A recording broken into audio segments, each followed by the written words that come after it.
આજુબાજુ પણ તમે કોઈ ઓળખીતા વ્યક્તિના ઘરે તમે જઈ શકો.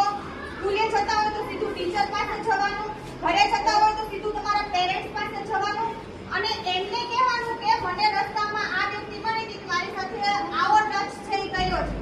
બરોબર? જો પીવાનું નથી, કોઈએ ડરવાનું નથી, કોઈ આવી રીતના